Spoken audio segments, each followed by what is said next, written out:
Poner el dedo en la llaga es investigar, informar, cuestionar y desafiar sin miedo al poder económico y político. Enaltecer la cultura, la educación y la innovación para generar sociedades libres. Te invitamos a ser parte de este cambio, donde todas las voces se escuchan. Con Adriana Delgado.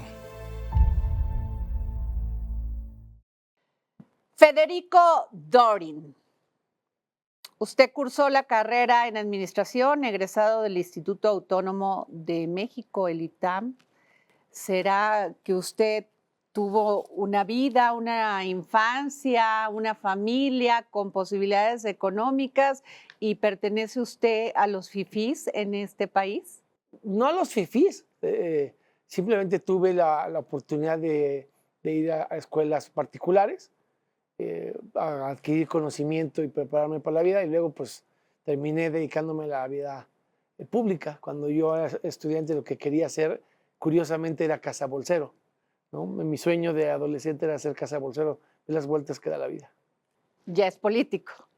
Sí, soy político, pues literalmente desde el siglo pasado, no lo puedo negar. Yo empecé en el año del 95, así que ya llevo un rato y pues para efectos prácticos sí soy del siglo pasado. ¿Usted cómo ve esta diferencia, a veces discriminatoria, que hacen entre las personas que nacen con posibilidades y con posibilidades en el sentido de familias que se dedican toda una vida al trabajo, al esfuerzo y a la aspiración, tienen aspiraciones, y aquellos que nacen por cosas de la vida en otra situación? ¿Usted cree que está bien que los políticos hagan esa división? No, porque es igual de injusta la inversa. Nosotros somos parte de un país mestizo, yo siempre lo he dicho. A ver, el López, el Pérez, pues no son apellidos mexicanos, no es como que nos apellidamos Huitzilopochtli, ¿no? Y nos deberíamos asumir como un país mestizo, nos deberíamos asumir como un país que tiene lo mejor de todos los que formaron el país. Dividirnos por cuestiones religiosas, étnicas, color de piel, origen, no es una buena receta para nada. Los gobiernos o los políticos también deben de buscar las coincidencias, no las diferencias. Y es muy hipócrita, déjame ser muy sincero. A mí me han atacado algunas veces por mi apellido, ¿no? Como si yo fuera menos mexicano que alguien. Sí, pero si eres Ebrard Casubón y estás en Morena, todo se perdona, ¿no? Y tú puedes ser López Obrador de descendencia española y todo te lo perdonan. Y puedes apellidarte Gutiérrez Müller, ¿no? Y ese alemán de la esposa del expresidente, sí es bienvenido. Es muy hipócrita. Cuando tú ves gente que tiene mucho dinero, ves a Pedro Aces, que tiene mucho dinero en Morena, a Arturo Ávila, que es un empresario prominente, y eso sí, todo es dinero bien habido, ¿no? Y todo ese empresariado con rostro de bienestar. Ok. O sea, usted está en contra de esa discriminación, pero también estos adjetivos que le ponen a las personas por tener capacidad económica o no. ¿Usted cree que es mala la riqueza? No, al contrario, lo que deberíamos de buscar es que el gobierno genere más riqueza. Solo puedes tú redistribuir lo que tienes. Si no tenemos más riqueza que repartir entre los mexicanos, no vamos a abatir la pobreza. No se trata de jugarle al Robin Hood, se trata de hacer que más gente tenga oportunidades en este país. Necesitamos más historias de éxito de mexicanos que en una generación logran prosperar. El problema de este país sí es una concentración de riqueza en unos cuantos, de familias que tienen generaciones, digamos, siendo multimillonarios, y faltan oportunidades. El gobierno tiene que entender que si hay más mexicanos a los que les va bien, van a pagarle más impuestos para los programas sociales. Y lo que necesitamos es un país donde todos tengamos oportunidades. El problema no es que algunos tengan dinero, el problema es la falta de cancha pareja. Y si el dinero es bien habido, deberíamos de aprenderles cómo fueron cosas exitosas. Si es mal habido, bueno, pues para eso hay autoridades para revisarlo. Ahora, diputado Federico Dorin, en este momento el PAN, y lo digo porque usted es una persona que responde a los hechos, ha perdido muchísimas posiciones políticas. Después de ser 2 veces, de tener la presidencia de la República, pudieron haber cambiado el panorama en aquel entonces. Lo cambiaron. No estaría tan de acuerdo. Pero vino el PRI, regresó el PRI y ahora tenemos a Morena. Y los partidos han descuidado terriblemente lo que hace la diferencia entre que haya personas con una aspiración y con un objetivo y meta en su vida, que es la educación. Eso sí. ¿Qué me puede decir usted de eso? Te lo pongo en lo que sufrimos aquí en la ciudad las semanas pasadas, ¿no? En el gobierno del presidente Peña Nieto se hizo la reforma educativa. Y lo que era el pivote y la prioridad para los gobiernos anteriores eran los alumnos, era la calidad de los alumnos. Por eso se hizo la reforma educativa, para que los papás evaluaran a los maestros y para que los maestros no fueran un factor de poder sindical, sino fueran gente con compromiso. Yo creo que el ser maestro es una de las actividades más nobles porque trasladas tu conocimiento y tu experiencia de vida a alguien para enriquecerle. Pero lo que yo vi, con todo respeto en la coordinadora, eso no es magisterio. Esos maestros no están preocupados por los alumnos. Y ahora pareciera que para Morena es más importante pagarle bien a los maestros que la calidad de educación que esos maestros le comparten a los niños. ¿Debería de pagársele mejor a los maestros? Sí, por supuesto. Pero tristemente pasamos de que los niños eran la prioridad a que sean a la prioridad los salarios de los maestros. Y en eso yo estoy completamente en desacuerdo. Sin embargo, nadie quiere pagar y nadie quiso pagar el costo político. Sí, no, con Peña sí, porque la reforma cuando dijo que no heredaban las plazas, que, o sea, si yo soy hijo de un maestro, no tenía garantizada la plaza, que yo tenía que demostrar las capacidades para transmitir el conocimiento, se creó este instituto de evaluación docente, y todo eso lo desmontó Andrés Manuel a cambio de votos. Por eso en los primeros 6 años no tenían esta demanda de echar atrás la ley del ISSSTE. ¿Por qué? Porque con que les quitara la evaluación educativa, ellos dijeron, bueno, pues ya tenemos perpetuidad aquí, no tenemos ningún problema, ¿no? Y le dieron tiempo para la otra transición que incumplió Sheinbaum en su promesa de campaña. Cuando llegan al poder, no quiero tocar un partido en especial, por eso le digo, no quieren pagar el costo político y mantienen a los líderes sindicales y saben que esos líderes sindicales son corruptos y lo siguen manteniendo porque prefieren ese acuerdo en corto que exponerse a un movimiento y a un cambio real. A ver, entiendo perfecto, no voy a evadir el dilema. Por supuesto que sí, ¿no? El PAN no tenía mayoría, necesitaba hacer acuerdos pues, con el Bester y el CENTE para tener gobernabilidad en las cámaras. Acuérdate cómo el Bester fue destituida por querer colaborar con un gobierno panista. Así es. Le costó muy caro la colaboración. Y luego, pues hay que decir las cosas como son. Sin los votos del Bester, Calderón no habría ganado la presidencia en el 2006. Y eso pues te medio ata las manos. Y es lo mismo que tú ves ahora con esta persona a la que no le puedes llamar ya sabes cómo, ¿no? Que están afiliando a todos los maestros de ese sindicato, pero es esta misma hipocresía de Morena, porque si tú eres priista o panista, eres un pecado capital. Eres alguien que no tiene derecho a participar en la vida pública. Pero nada más vas con San Juan Bautista a que te bauticen las aguas del río de Morena y sin pecado concebido, ¿no? Se pueden tragar a quien quieras, a Bartlett, a Yunes, a Corral, al que me digas, ¿no? A Lomelí, que tiene una sentencia firme por narcotráfico y es senador por Jalisco. Pero nada más el chiste es que vayan y se bauticen en el río de Morena. Pues se sienten San Juan del Bautista. Pragmatismo político. No, hipocresía. Hipocresía. Porque si lo que tú rechazas es la forma de pensar del PAN y del PRI, ¿por qué adoptarías un liderazgo que viene de ahí? ¿Por qué agarrarías a alguien que piensa así? ¿Por qué agarrarías a alguien que construyó su trayectoria en los institutos políticos si no representa tu ideario político? ¿Cómo por qué? Porque ya no hay ideología. O porque tiene más presencia en territorio que la que tienen tus cuadros y tu forma de pensamiento. Ahora vayamos al PAN. Y se lo voy a decir aquí en las cámaras. Usted es el único que sale a dar la cara todos los días por el Partido Acción Nacional. Tal parece que no hay militantes, ya no digo simpatizantes. Usted sale todos los días al debate, a la declaración. ¿No debería estar haciendo eso un partido de oposición, fijando posiciones todos los días? No, sí, a ver, necesitamos muchas más voces que se levanten en contra de lo que está mal en el país. Necesitamos perderle el miedo a la persecución política. Yo creo que lo que pasa es que mucha gente tiene miedo a la fabricación de delitos. Fíjate qué ironía.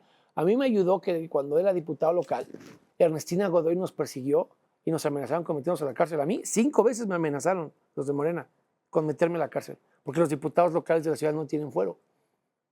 Entonces, cuando ya el gobierno te quiere poner la bota en el cuello, cuando vives 2 o 3 años de persecución política, que todo el mundo te amenaza con la cárcel, pues se vuelve como el cuento de No lobo hay y nada las que ovejas, perder. ¿no? O sea, pues yo ya vivo amenazado eternamente en la cárcel desde que Sheinbaum era jefa de gobierno en la ciudad. Nos peleamos con Ernestina Godoy con la amenaza real de meternos a la cárcel. Usted ha sido incómodo, Pues yo muy incómodo. sí, pero a mí la gente me vota para defenderla, no para cuidarme. O sea, déjame hacer un símil con ustedes los periodistas, ¿no? Si el diputado no es incómodo, no está haciendo bien su trabajo, ¿no? Lo peor que puede pasarle a un diputado o senador es que pase de noche. Si tienes a alguien que está pasando de noche, ese no está haciendo su trabajo. Es lo mismo con los periodistas. Un periodista que no incomoda, que no cuestiona, que no confronta al poder, es un periodista que no está haciendo su chamba. Tú no quieres un diputado, ay, que sea amigo de todos. Y, no, pues entonces tú no me pagaste un sueldo para que yo sea Mr. Simpatía. Me pagas un sueldo para que yo acote lo que está mal en el gobierno, para que sea un contrapeso. No para que con tu dinero me vaya a comer con todos los de Morena y me hagas un cuate. Ahora, en esta aspiración que pudiese tener usted para seguir en una carrera política que además ha sido exitosa, pues ha pasado por varios, ha sido senador, ha sido diputado federal. Y de mayoría, todos mis cargos, salvo el 21, han sido de mayoría. Yo, perdón que te interrumpa, pero yo tengo un enorme orgullo de... Yo me he peleado con Andrés Manuel así y con sus partidos toda mi vida. Todo este siglo yo me he peleado con Y entonces, ¿qué pasa con el PAN, diputado Dorin? bueno, ¿Por qué no tienen el mismo sentimiento y la pasión que usted demuestra cuando defiende temas de sus votantes? Mira, yo respondo por las oportunidades que yo he tenido. El PAN tiene mucha gente que levanta la voz, que hace mucho combate. Me parece que también hay compañeros del PAN que son más proclives al acuerdo político, que prefieren dialogar. Yo no soy enemigo del diálogo, pero yo no puedo tratar bien a quien no me trata con respeto, ¿no? Un gobierno que no dialoga, que no reconoce, que maltrata a mi dirigente. O sea, yo no le puedo extender la mano amiga a un gobierno que solo insulta al dirigente de mi partido. Ahora, eso no pasa conmigo. Eso dentro de la cúpula del PAN. Pero, ¿qué pasa con los votantes que pagamos cada año a los partidos políticos porque existan, porque generen esas propuestas, porque generen el debate? Y se lo pongo como votante. Yo lo que quiero es alguien que nos defienda, que dé la cara en el Congreso Federal. Y muchas veces, salvo 2 o 3 diputados, un senador o 2 senadores dan la pelea, los demás se quedan callados. Yo en ese esquema pues veo que va a ser difícil que recuperen posiciones que se han perdido. No creo. A ver, te pongo el ejemplo de la farsa judicial. El estado que tuvo menos movilización de todo el país fue Baja California, solo el 9%. Aquí en la Ciudad de México, Clarita Brugada movió el 14.9% contra el 19.4% de la revocación de mandato del 2022. El 27% menos de gente en la ciudad que su cuna, bastión. Y en Baja California, ¿por qué solo el 9%? Pues porque está reventada Marina del Pilar por las casas del bienestar. El esposo ya tuvo que renunciar a la vida pública. Lo que se comenta en Baja California es que el esposo ya no vive en México, que junto con su hermano, el agente Pero aduanal, tampoco puede entrar a Estados Unidos. no, pero ya se fue a España al parecer, porque el hermano de Carlos Luis, que es el agente aduanal, que andaba metido en el huachicol del mismo predio de Ensenada, donde ya le dieron la orden de aprehensión al ex senador de Morena, dueño del predio, pues ya tú están oyendo incluso de México para que no se alcancen en la justicia de México ni la de Estados Unidos por el huachicol fiscal. Entonces, en un estado que se está colapsando los liderazgos de Morena, pues ya su capacidad de movilización fue nula. Ahora, usted ha denunciado fuerte. No de este tiempo reciente, de toda la vida. Acuérdate que yo empecé en 2004 con pleitos. Las condiciones no son iguales. No, Vemos una violencia, una inseguridad terrible. ¿No le da miedo? sí lo he pensado. ¿Temor? No, temor no. O sea, me da, como decimos los mexicanos, cosa, que alguien, que algún fanatismo haga alguna locura.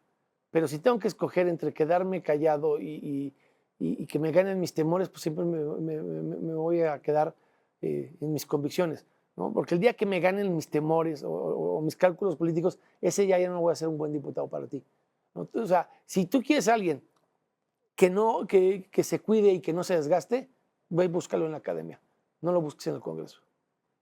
¿Cómo tiene que ser el PAN para Federico Dorin? ¿Qué tiene que cambiar en el PAN? Tiene que tener la capacidad de contrastar. Te pongo el ejemplo. Lo que fue el Seguro Popular con lo que es el IMSS Bienestar, la babosada esa del INSABI que pusieron un arqueólogo a quebrar una institución de salud. Seguimos en un país donde no hay medicinas, donde no hay vacunas, donde no hay quimioterapias para los niños. Un error que creo que ha cometido el PAN es, el PAN ni siquiera habla bien de lo que hizo como gobierno. Entonces toda la verborrea es la que construyen las mañaneras y la desinformación. Una cosa que el PAN tiene que hacer es de ubicar, aunque haya perdido el gobierno, ¿qué hizo bien? Hay temas que los mexicanos reconocen que el PAN hizo bien, eso los debería de retomar, los debería de contrastar con lo que hay. Y el PAN tiene que generar unas nuevas ideas también, que no solo sea hablar de lo que hizo cuando fue gobierno. Un error que yo veo en la campaña de 2024 es, no te debo yo de vender a ti el pasado como futuro, ¿no? Aunque lo haya hecho bien en algunos temas, esos temas los tengo que proyectar al futuro. Porque si yo le quiero convencer a un elector de 20, 22 años de los méritos de Fox cuando nació la transparencia, cuando no existía la ley de transparencia, ni el IFAI, pues al niño le suena como a libros de texto de Porfirio Díaz, no lo vivió, no sabe cómo era el país antes del 2000, cuando no había transparencia. Entonces yo tengo que ir un paso más allá, tengo que entender que lo que intenté hacer ya no es suficiente para ser competitivo hoy día, tengo que hacer algo nuevo, algo mejor. ¿Y eso no les ha causado precisamente la pérdida de posiciones políticas por precisamente regresar al pasado y aliarse con el PRI? Es que la alianza con el PRI es un asunto de percepciones. Déjame ponerlo en este contexto. Regreso al pragmatismo político. No, y al clamor de los ciudadanos. A ver, cuando empezaron las marchas de la sociedad civil y no había votaciones unidas del PAN y del PRI, fundamentalmente en la militarización de la Guardia Nacional, cuando el PRI se equivoca y vota a favor militarizar la Guardia Nacional, no le damos la mano. ¿Cómo le fue a los compañeros del PRI una vez en Reforma? Que estaban tomándose un café y la gente llegó a increparlos.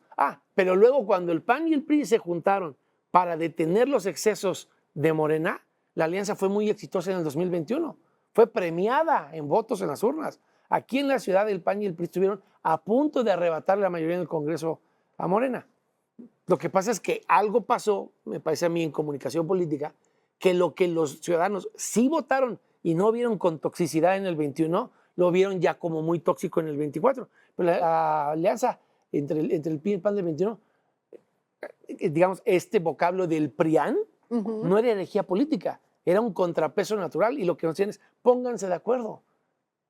Evidentemente la verborrea de Morena, ¿no?, erosionó eso, y todo lo que votaron los diputados del PRI y el PAN en esa legislatura es lo que le habían ofrecido a los mexicanos. No le incumplieron en una sola votación.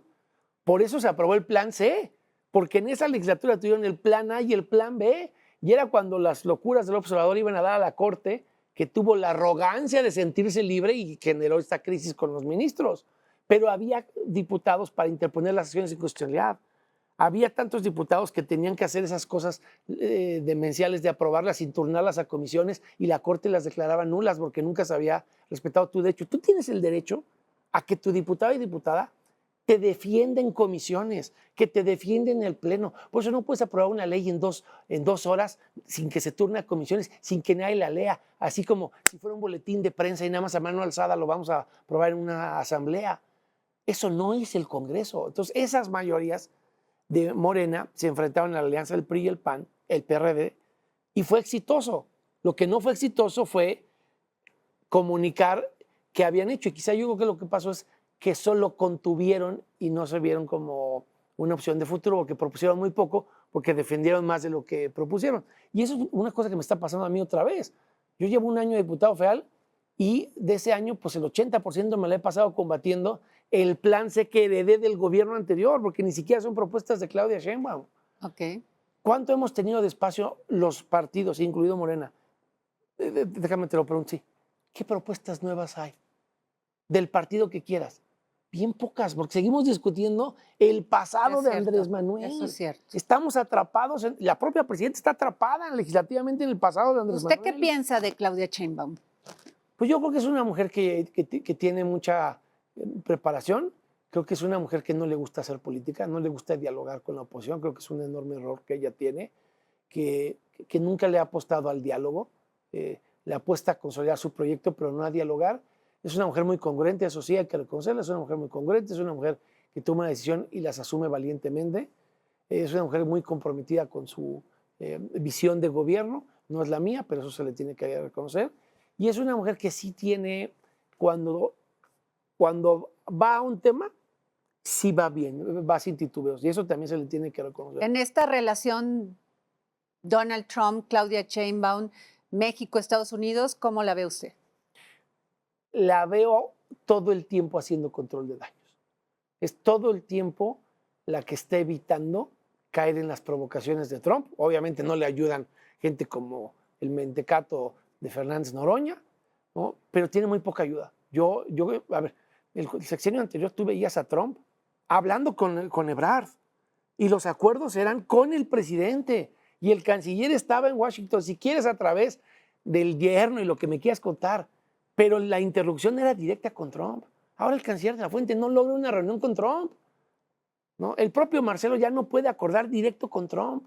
Está tan mal llevada la política exterior que el embajador cuando nos hicieron las remesas en la Casa de Representantes, mandó una cartita. Creyó que con una cartita iba a evitar las remesas. Para cuando hizo el diálogo, ya estaba el proyecto circulado en comisiones, era demasiado tarde.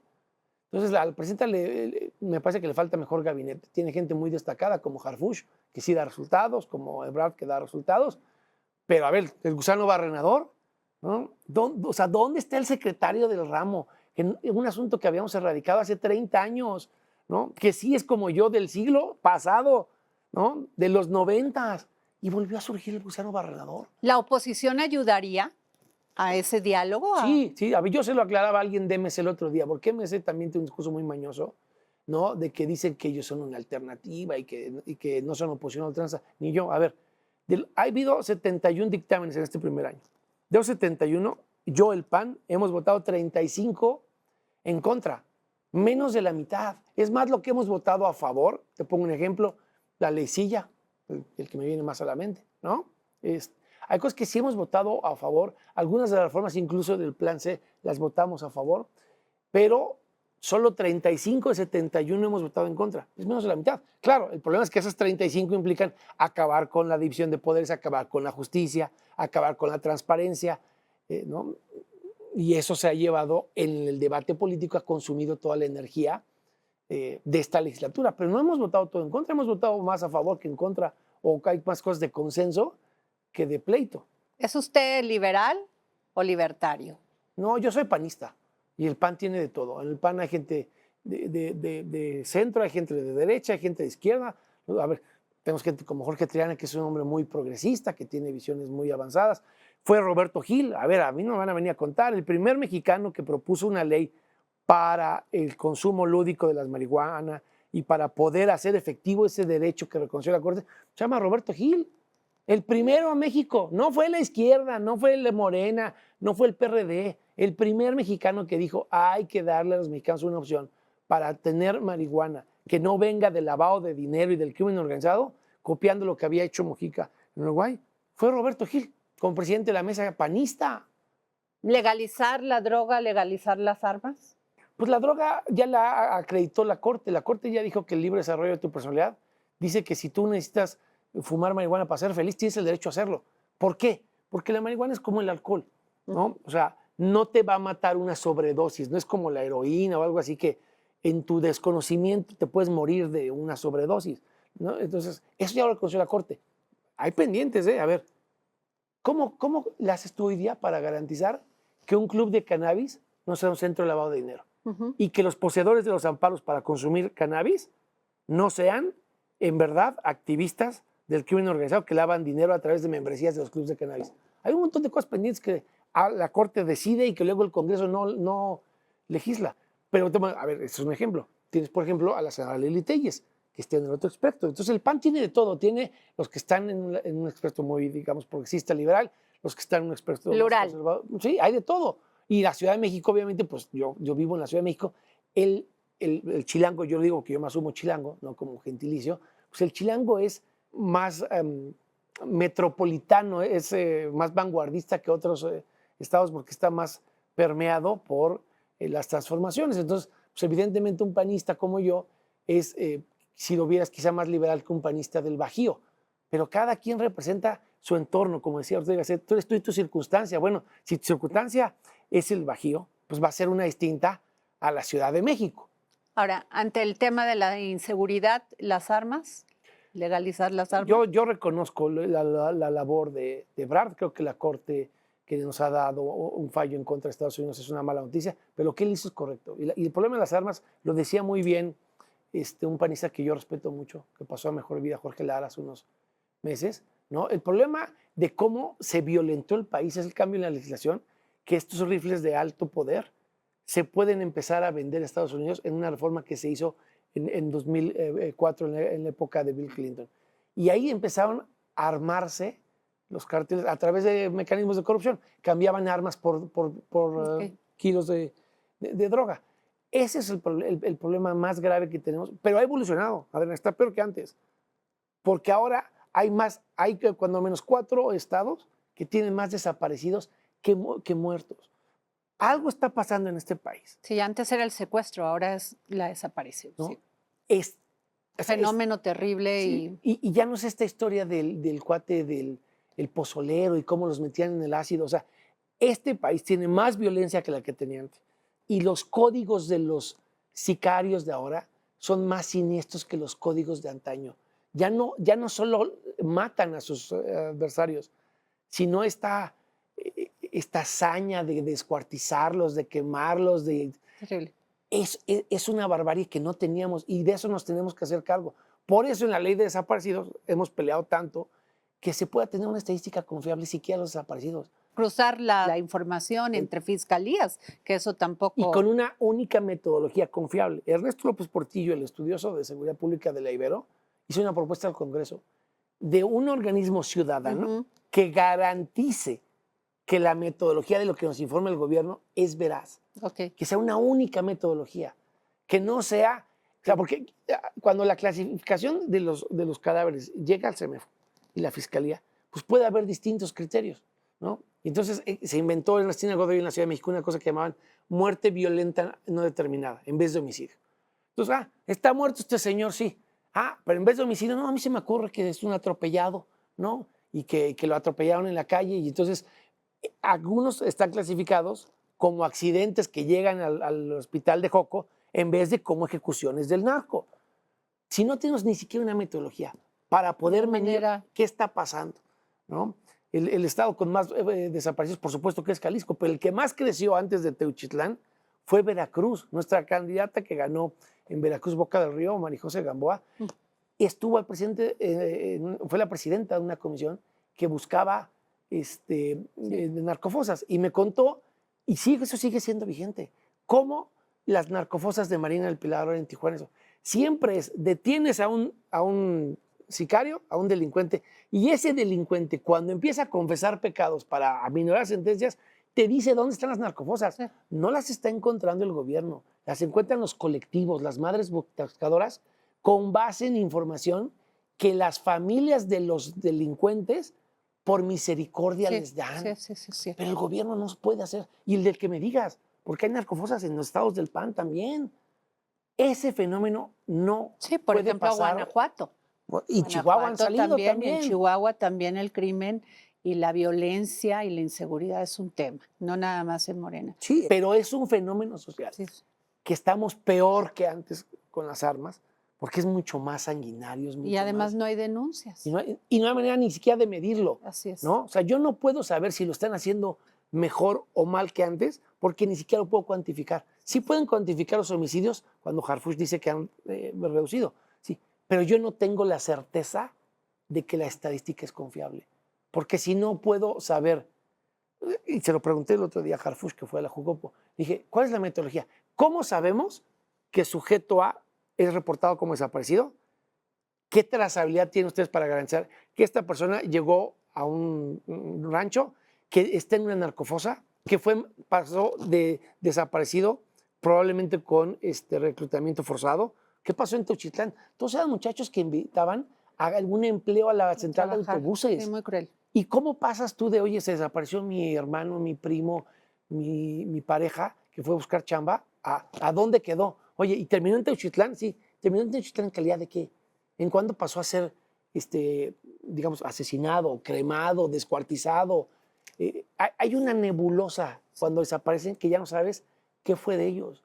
Eso es terrible y en eso estamos en el Congreso. Ojalá y el Congreso, eso al menos lo hiciéramos bien, ¿no? Que tuviéramos una herramienta para que la propia presidenta se pueda coordinar mejor con los estados. Ella se ha de quejar mucho, yo creo, de la falta de coordinación y con mucha razón. Pero si algo demostró Teuchitlán es que no hay una estrategia unificada para la trazabilidad de eso. Yo no acepto el argumento, y se los he dicho, de que la Comisión Nacional de Búsqueda y la estatal, o sea, no importa si eras caliciense o no, a la Comisión Nacional de Búsqueda tenían que llegar reportes de familias de todo el país. Oiga, desapareció Porque Federico. no cruzan la información, fiscalía tras no se coordinan. No se Porque coordinan. si el común denominador en la estadística es, ¿cuándo fue el último que supe de él? Cuando lo subía un camión de Tapachula a Guadalajara. Así es. ¿No? De donde quieras, de Claro. Matamoros a Guadalajara. Oye, pues en algún momento, si tú estás comprometida, te va a brincar la estadística así, oiga, pues ya son muchos que compraron boleto a Guadalajara en la central de autobuses y todos están desaparecidos. Entonces empiezas por investigar la central de autobuses y por la trazabilidad de... Es información, ¿no? si no hay información. Ustedes los periodistas, en 4 o 5 días después de la tragedia de Teuchitlán, descubrieron que los anuncios clasificados era el enganche con estas juventudes.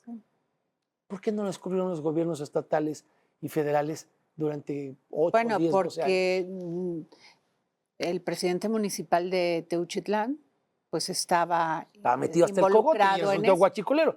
Pero ¿dónde estaba la Comisión Nacional de Búsquedas? Sí. ¿No? Y la gente estatal del gobierno.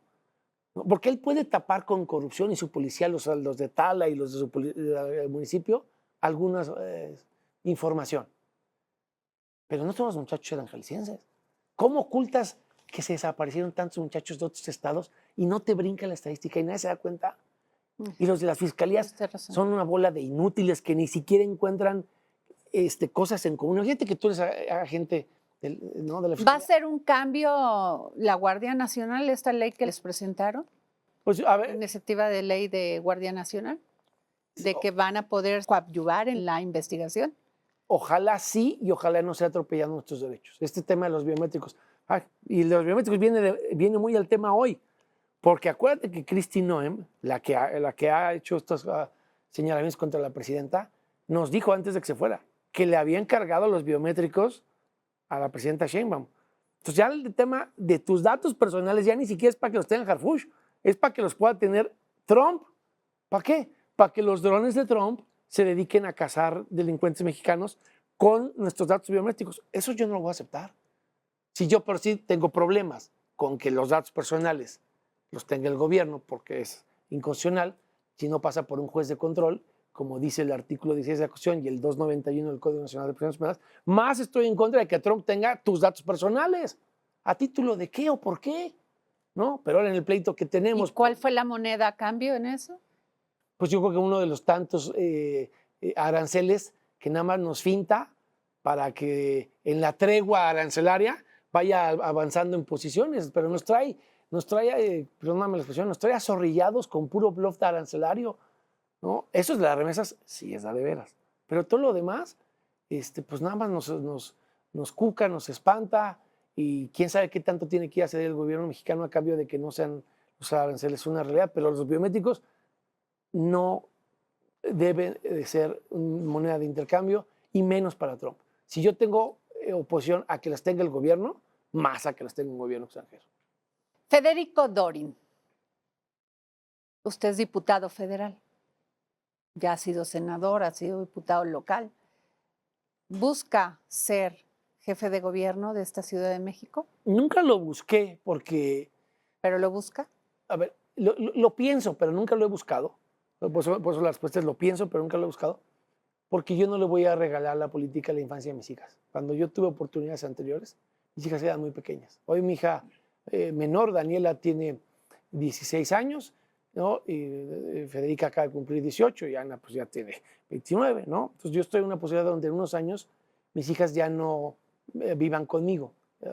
Yo anteriormente nunca lo busqué. Yo tengo muchos compañeros que respeto, pero que fueron senadores y luego gobernadores, y que toda la infancia de sus hijos se las comió la política.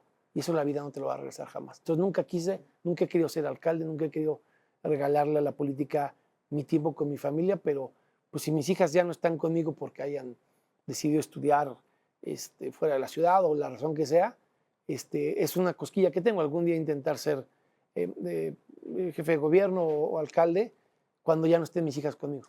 ¿Cambia la visión de un político ser padre de 3 hijas, de mujeres? Uy, sí, claro. A ver, te pongo un ejemplo concreto. Yo, que me asumo ya animalista, lo soy por mis hijas. O sea, yo tenía empatía con los animales, pero no tenía una causa animalista. Y el contacto con mis hijas, esa brecha generacional de una cosa tan básica, no quiero trivializarlo, pero algunas teníamos una camada de perritos, ¿no? Y yo hice el comentario pues, de que íbamos a llevar a los perritos ya con ciertas semanas a que les cortaran la cola. Y lo primero que oí es, no.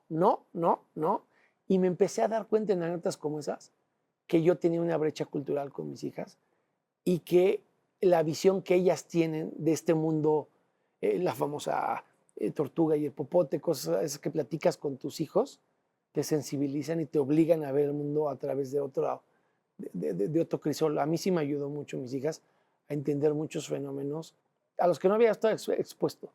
Ok. Muchas gracias por esta entrevista, diputado Federico Dorin. Gracias a ti. El próximo jueves, en El Dedo en la Llaga.